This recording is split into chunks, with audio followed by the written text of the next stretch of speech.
Hello again, this is News Today. Now, there is fear of a potential increase in malaria infections in Kumasi, and residents complain of the invasion of the city by mosquitoes, a situation that has prompted spontaneous cleanup exercises in the area. Earlier, I spoke with the Kumasi Metropolitan Assembly Health Director, Dr. Kwesi Yeboah Ewuzi, who explained that discussions will go on as to how to fumigate the city. For Ghana, they are all around the year.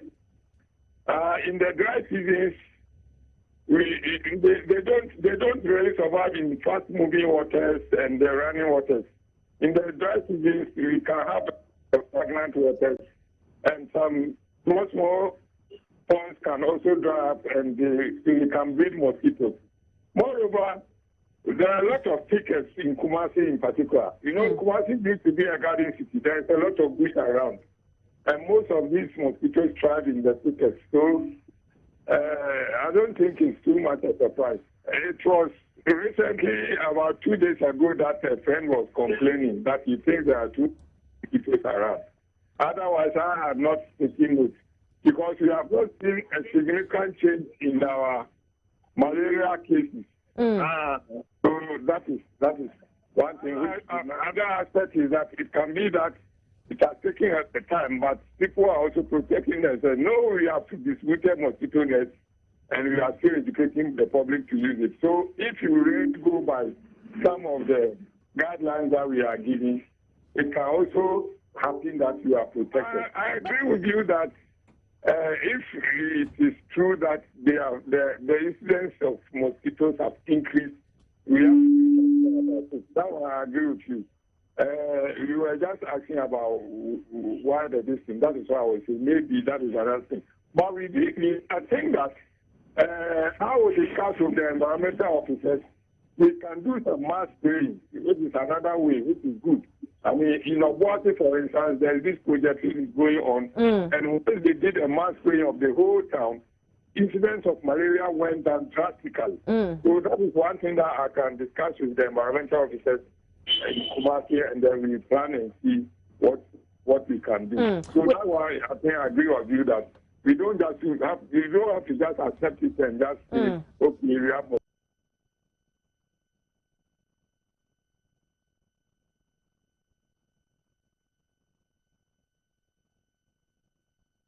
Meanwhile, entomologist Dr. Henry Sintim fears the consequences of the increasing number of mosquitoes in the Kumasi metropolis. We should not get panicking because it's not every mosquito that transmits malaria. It's only the Anopheles genera that transmits malaria. And again, even the malaria, it's only the females that are dangerous. The males do not transmit any plasmodium. I mean, malaria transmits other diseases in other areas like yellow fever, but we don't have it here in Ghana. We don't have the records of malaria and yellow fever in Ghana. So for now, malaria should be the concern. There are several insecticides that are used to control the mosquito. It is good, but then it needs to be the recommended one. For the repellents, I mean, the one recommended by WHO is the one with the DEET as active ingredient. DEET as the active ingredient. So I think it's better that the Metropolitan Health Authorities will rather recommend a kind of insecticide that is recommended. Otherwise, people may put a lot of poisons into the environment.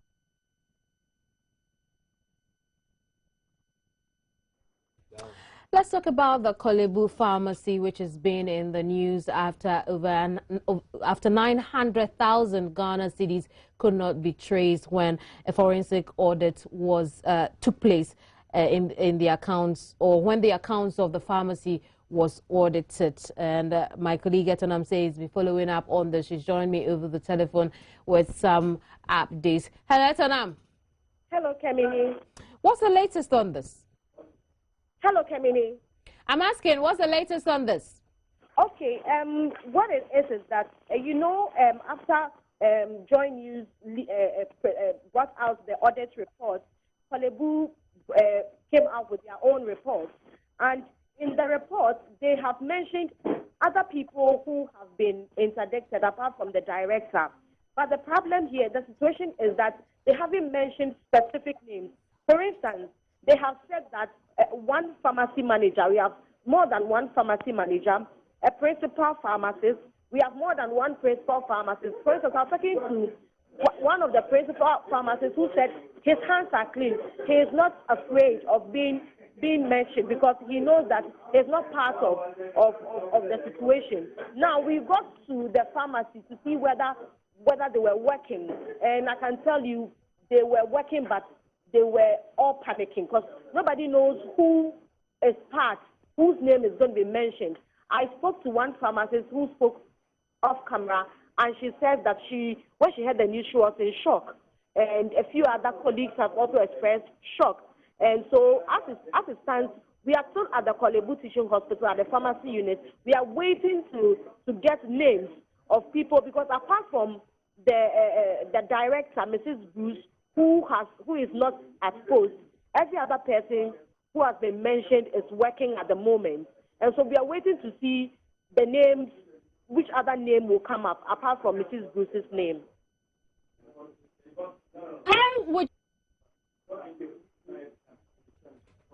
Hello, Kemini. I'm asking, how would you describe Korle Bu today, especially the pharmacy department? Of course, they are selling them people are buying medications and they are selling to them, but the atmosphere is that of panic. Most of them are panicking. I could tell from their eye contact. I could tell from one gentleman was virtually shaking when he was speaking with me. He wouldn't want to talk on camera, but you can see that most of them are scared. They don't know who, because don't forget that one pharmacy manager has been mentioned, one principal pharmacist has been mentioned, 3 senior pharmacists have been mentioned, the pharmacy accountant has been mentioned, sales assistants have been mentioned, and the pharmacy accountant has also been mentioned. So nobody knows whose name it is, and so I think people who were a bit close, to the director are being looked at, because if the director is gone, it's possible that they are part of those who work with. So which other names are we expecting? Hello? What did you say? Do you have an idea of which names we are expecting, which departments they could be coming from? We are looking at the pharmacy department. Everything here is about the pharmacy department. But the names, we are not very sure of, so we cannot mention on air. But we are still waiting around to be very sure of whether they are those who have been interdicted or not. Thank you very much for that report. Etonam Say joined us from the Korle Bu Teaching Hospital. Let's turn attention to Ashaiman, a suburb of Tema, where the municipal chief executive of the assembly in that area has bemoaned the partisan nature of district assembly elections in the country. According to Ibrahim Beju, partisanship at the assembly level is an impediment to the development of the assemblies and does not inculcate in the citizens the spirits of nationalism and patriotism. He was speaking to the media on the fringes of a Meet the Leaders series organized by the Ashaiman Municipal Assembly.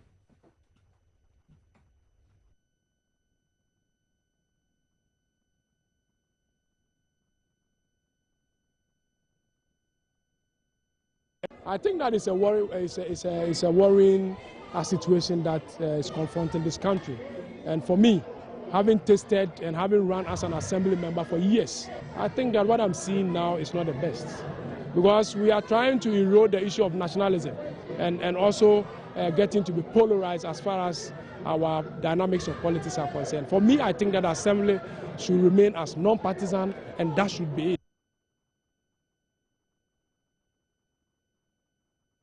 Well, he also used the opportunity to appeal to President John Mahama to give them the MMDCEs, that is, the power to hire competent people to help run the affairs of the assembly.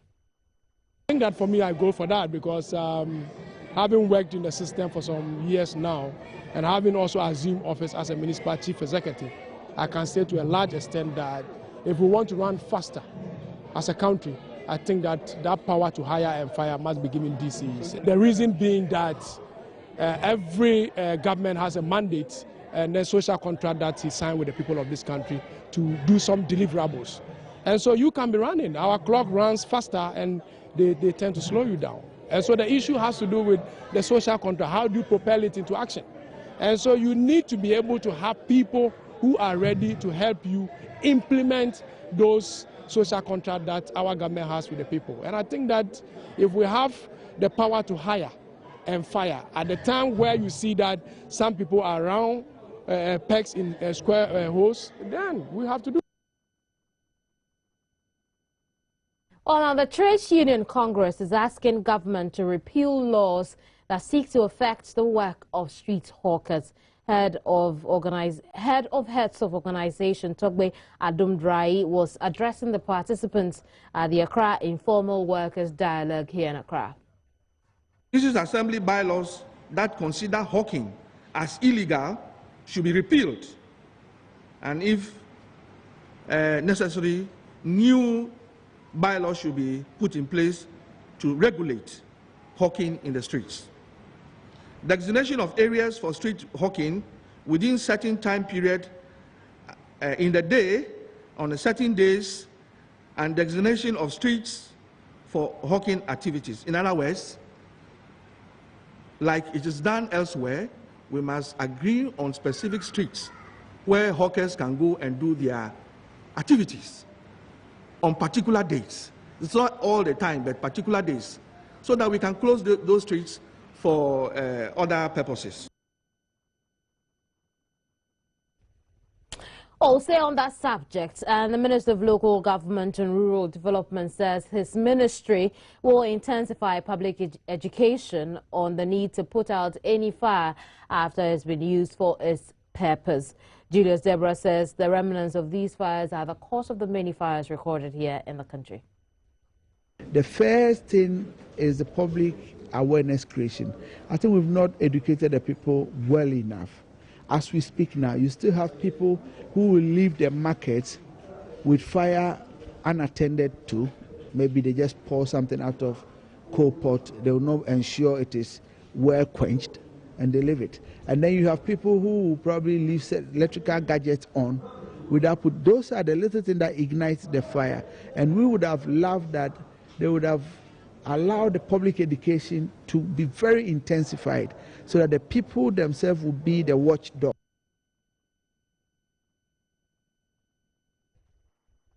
You're watching News Today. There's more ahead. Don't go away.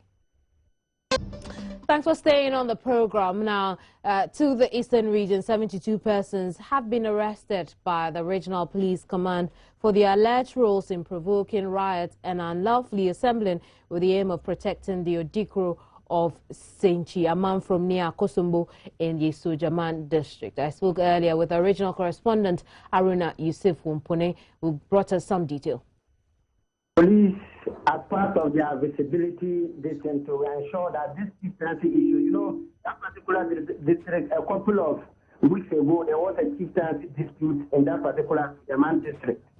So when the police realizing that this youth group on the street and in the communities like that, you know, the police saw that this particular grouping can cause some fear in the community because in respect to what they noticed about this chieftaincy issue. So what happened was that the police arrested 72 suspects and brought before the police command in the region here, and 29 are in the Akosom police station. And all this can happen when they understand that this particular group causing the fear that they will cause a provocation of riot and unlawful assembly by the youth group that can cause mayhem and fear in the particular community. So the police saw it necessary to arrest those people for interrogation. So what happened was that when the police investigation team led by the Eastern Regional Police Commander and they went there to arrest these people, these particular suspects are believed to have come from Accra, Newtown, Choco, Dampan, Koligono, Mamprobi. So according to the public relations officer of the Eastern Regional Police Command, ACP in Ketia Yeboah, the suspect would be arraigned before court for prosecution. The Queen Mother is also being picked by the police for questioning because they saw that the Queen Mother, according to the police, they believe that the Queen Mother is the son of the Odikru. So the Queen Mother for interrogation, they want to ask her about the Odikru. Very well. Why the youth, the groupers, because they believe that the Odikru actually brought this particular youth from Accra to come and protect him. I also spoke with ASP Inketia Yeboah, who is the public relations officer for the Eastern Regional Police Command. He gave us some insight into the police investigation so far. The two of them mobilized those 72 suspects from Toko, Mamprobi, Accra, Town, and many more suburbs of Accra to Senche. And that act one, since there's been a long protracted detention dispute, it should act, and one faction does it. Definitely, the other faction will also mobilize themselves to confront them. And in other words, in doing that, they are provoking the other faction. Hence, the second offense. Then the first offense, which is provocation of rust, and the second is unlawful assembly. They gathered for unlawful purpose, criminal act, and if these laws, many people, many media personnel have been asking this for 4 days. They are there in our cities, but we seldom use them. We use them when we see that people have gathered at a place with the intention of committing crime. That is unlawful.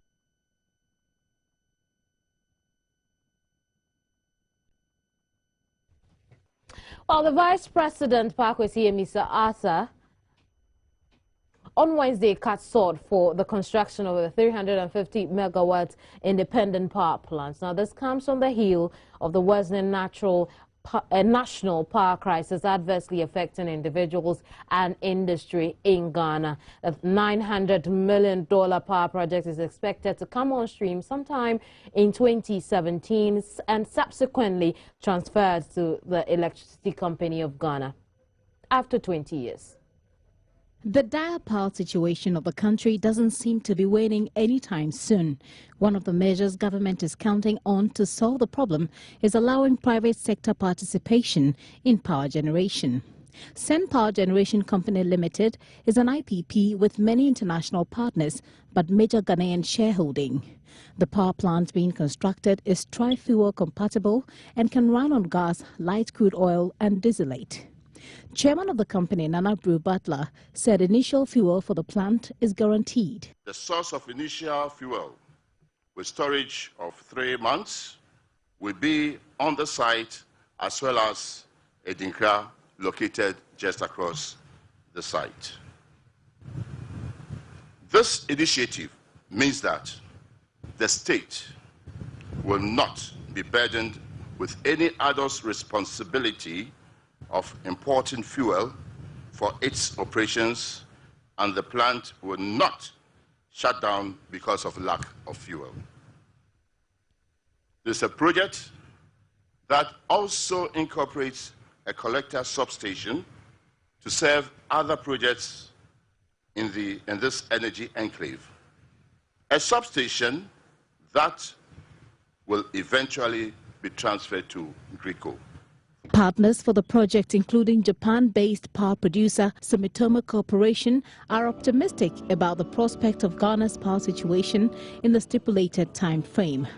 Touching on the widespread effects of the frequent power outages in the country, Vice President Amisa Arthur said partnering independent power producers such as Sen Power demonstrates government's commitment to turning the situation around. Currently, I'm told that there are about 16 power generation projects at various stages of implementation by both public sector and private sector companies. Over the past 6 years, more than 1,000 megawatts of generating capacity has been added to the national grid. But this is not sufficient to overcome the deficit. This project will therefore increase the total installed capacity of the country by approximately 14% when operational in 2017, based on the current level of about 2,800 megawatts of generation. It is the hope of government that the project will create jobs both directly and indirectly. The symbolic gestures of sword cutting and tree planting should pay off in 2017 when the plant begins operation. Kiftian Dopia, Joy News, Bong, Greater Accra Region. But the Vice President has cautioned against practices that infringe upon the culture of the people living in neighborhoods around the 350-megawatt power plant. Speaking at the official ceremony to commence construction of the plant at Skpong in the Greater Accra region, the Vice President indicated a good neighborliness will impact positively on the success of the project. So you are operating on an industrial site with no significant human settlements.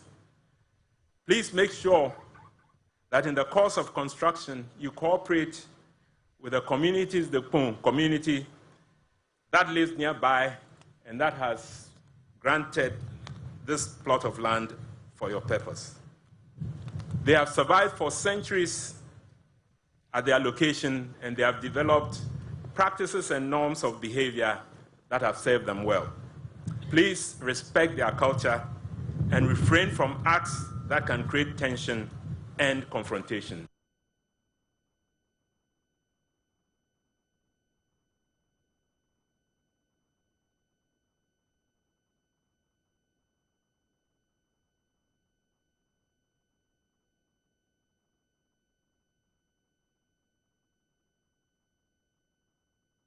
Go to Zuarungu, where a piece of land has been released for the construction of a proper market for the people in the area. Go is the former capital of the Upper East region, but like many towns in the region, it has seen little development. The town's central market, constructed decades ago, has also not seen any renovation. It is filled with several dilapidated sheds, which are on the verge of collapse. This has forced some traders to conduct their businesses in the open under the scorching sun. Vida Adiba, a teacher, bemoaned the deplorable state of the market. Most of us conduct our business in the open, under the scorching sun. As a result, most of our colleagues get sick often. We therefore complained to the MP, and he promised to help us. We will be grateful if he fulfills his promise, because it will help us a lot. Help appears to be on its way already for the traders, as the Bolga East MP, Dr. Dominic Ayi, has handed over a site for the construction of a modern market at Zuarungu, the constituency's capital. The project, valued at 1 million Ghana cedis, is expected to be completed within 6 months. Dr. Ayin said the reconstruction of the market is a fulfillment of a campaign promise. I'm sure very soon the design of the market will be made public. In fact, we intend to display the prototype of the market. And this is a modern, design that has taken into account all the, issues that you are. The project is being implemented by the Ministry of Trade and Industry through the Bolgatanga Municipal Assembly. Municipal Chief Executive for Bolgatanga, Edward Ayirba Ayagle, pledged to ensure the project is thoroughly executed. Dr. Dominic Ayi also handed over a site at Zuarungu Zono for the construction of a community-based health planning and services or CHIPS compound, and another site at Pologo for the construction of a 3-unit classroom block with a toilet and store. Albert Soros report for Joy News. Well, there's more to come here. Don't go away. Thanks for your company still here on News Today. Now, let's talk about mobile phone contacts. And they are a major feature on our phones. For most people, it is the reason they buy the phones in the first place. But one thing that baffles the minds of some is how the other people saves their numbers, or how the other people will save their numbers of their relatives friends and even enemies on their phones. Derek Ekosam hits the streets of Accra to find out more. Over the years, both men and women have come under criticisms from their partners for having weird names for their friends. Some marriages and relationships have hit the rocks because the partner picked calls from people who had been given pseudonyms by their cheating partners. Well, I'm sure you remember those days when you had to give your guy or girl a pseudonym so your father or mother does not find out. So Judith is saved as Jude and Eric becomes Erica. It is interesting how we save the names of our relatives, friends and even enemies on our mobile phones. What really makes people do this? Do you even consider the security of the people whose names you save on your phone? Here are some reasons people save the names on their phones the way they do. The way I saw the person, maybe I know Aisha sells orange. Okay, I have many Aisha on it. Maybe I have a cousin called Aisha, right? So maybe I'll save it the way that when I want to call Aisha, I will know that this Aisha, orange seller. Well, actually, sometimes I think about where I met the person and maybe where the person works, or maybe even when you don't like the person or you hate something about the person, you can use that particular thing to, save the number. I save the contact the way I can recognize the number. If the person if I want to call the person, how to recognize the... But it appears these reasons may not suffice for some other people. We are used to seeing sweet mom and lovely dad on our friends' phones. But there are others who save the names of their parents in different ways. For example, Auntie Baby. Auntie what? Auntie Baby. Why?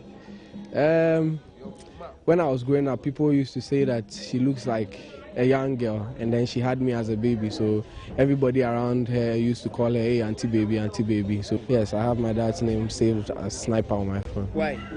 Because they said my mom used to be one of the tough ladies when they were growing up in the airport. So for somebody to get someone like her, she's half caste. They had to go through a lot of brothers to break that bridge. But my father just came and then he sniped and then he won her heart. Mama Stare. Mama what? Stare. Mama Stare. Yes. Why? Because her actual name is Stella. And because she's a pastor's wife, everybody calls her Mama. And we've added the Stella to it, so to shorten it, Mama Stare.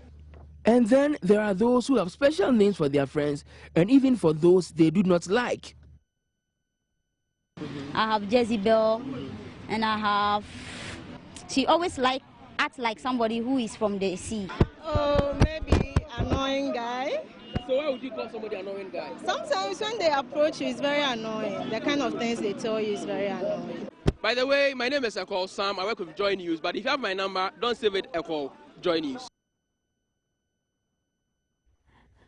Well, away from that, there have been calls for alternative power generation in this era of crisis, and biogas has been one of the alternatives being considered to produce more power. Gridco recently announced that the energy crisis is going to get worse in the next 2 months, and there's no end to this crisis in sight. Sanitation has also been a major challenge confronting the country, as many cholera cases were recorded across the country, with tons of waste generated daily. We need to find use of that waste, and biogas seems to be the alternative out. Emmanuel Ante interrogates the matter and has this report. The deficit in the production of power, which has led to the load shedding, also known as DUMSO, has made the search for alternative power generation very important. Experts are finding the easiest and much less cost-intensive venture to produce power in this crucial moment of power crisis. Biogas technology, according to experts, is the most viable option to Ghana in respect to the materials needed for the production, which is in abundance. Both liquid and solid waste are the needed raw materials for the production, a product the authorities are struggling to get rid of. According to Engineer Eden Bensa, this technology has the potential to solve the sanitation challenge and power crisis confronting the country. Yeah, we are suffering from many challenges in sanitation, energy, and also in wastewater treatment. So if you look at the benefits that the biogas technology offer, you see that all the areas that I've just mentioned, the biogas technology has the potential to generate benefits. When you look at the energy, you can have several systems in decentralized places, in households, in institutions, and also for large industries, and even for treatment of wastewater, from municipalities and metropolitan, areas. So the benefits are huge. The lecturer, however, indicated lack of incentive to investors is a major setback for the sector. Having flexible financing systems for those for biogas technology, moreover, for the service providers, they also face a lot of challenges in accessing, credit, from the banks. And I believe that it is high time that the country can have a fund to support these kind of technologies. The Energy Commission already has an energy fund, and I think this can be improved. Already they are looking at expanding the quantum of the fund, and also broadening the scope of sustainability projects, which can have flexible funding from the fund. This technology can improve the long-term reliability of waste treatment systems and power generation if the incentive structure that drives a complete sanitation is integrated into the sector. Manolante, Joy News, Accra. Well, now we'll stay on business. An Association of Ghana Industries warns of massive layoffs as the power crisis worsens here in Ghana. Power has been rationed in the country for over a year now and is expected to get worse, but no formal announcement has been made as to when this is to be expected. In the middle of the crisis, power producers claim to have made concessions for industry to be able to survive the period. But now industry says it will have to send some workers home. I spoke earlier with Deputy Minister of Trade and Industries, Ibrahim Murtala Mohammed, who said that some discussions will go on with the industry or with industry to be able to carve out a way out of this. I don't know how they did before, and maybe possibly if they did it before and it didn't work, we need to begin asking questions why it didn't work and see how it can be done again so that this time around it may work. I mean, I think that is the concern. If we had industries located at one particular area, I believe that it would have been easier for anything or any measure like that to be implemented. But here is the case, we find industries spread all over, and I think that has been the problem. Whatever the case is, we need to be looking for permanent solutions to this problem, because that is the only way that we can grow this economy. That is the only way we can create the needed jobs. And like I said, we share the concerns of industry. Everybody, and in fact, it is at the heart of government. And His Excellency the President himself has said repeatedly that it is of tremendous concern to the government. And that is why government has sleepless nights in ensuring that they find lasting solutions to this problem. Because over the years, you would have the temporal measures would be put in place. We find a respite, and within the next 3 years, then the problems will occur. And I think that what government is looking forward into doing is ensuring that we have a permanent solution to it. The target is to get about 5,000 megawatts. If we're able to do that, I think that we may find a solution to this for a very long time to come. I haven't seen the statement they issued. I'm just responding to this statement based on what you are telling me. We need to look at the statement and possibly see how best there can be some intervention so that something can be done temporarily whilst looking for a permanent solution to it. At least something should be done. And like I said, we share their frustrations, we share their concerns, and we understand the effect that it would have on their work, and in fact, the impact of their inability to get adequate and frequent supply of energy, the impact it would have on productivity, the impact it would have on job creation, the impact it would have on the employment, particularly when we have over 500,000 young people chained out of our tertiary institutions. We are so much concerned about that, and we need to look at it and see how best we can sit together to find at least a temporary solution to this whilst working for a permanent solution.